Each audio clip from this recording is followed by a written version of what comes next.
Hello friend, जय Jagannath. Welcome करुची आउ गोटे फ्रेश वाला वीडियो। रिसेंटली जाइली बालेश्वर तो मार्केटिंग पाई किसी शॉपिंग वगैरह करने तो सेठी मु गली देन बुलाबुली कर सरला परे मोर मार्केटिंग करला परे मु चिंता कली मु भाबिली कि आज हम गोटे एडीएम स्क्वायर रो गुपचुप ट्राई करबा। आगु भी मु बहुत ट्राई करी छी पर केबे आपन मानको देखि सेथिले कि मु भाबिली आज मु ट्राई कर देबी देन आपन भी सहित शेयर भी कर देबी। तो देन मु बाहरी गली एडीएम स्क्वायर छक आडकू सेठी गाड़ी कर देबी छिरा देन तापर भाबिली गुपचुप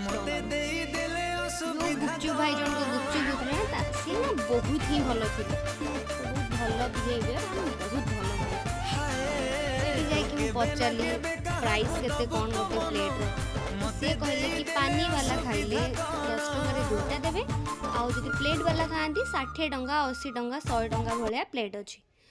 तो देन आमे डिसाइड कलु कि आमे प्लेट वाला गुपचुप खाइबु।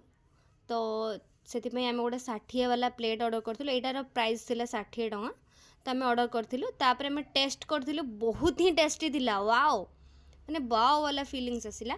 तो देन तापर आमे खाई पी की पैसा पेमेंट करिकी घर को पळै आस्थिलु। जदि आपण माने एडीएम स्क्वायर माने गुपचुप खाया को ट्राई करिया पई चाहूचंती तो देन आपण पळै आसंतु जल्दी जल्दी आ टेस्ट करंतु।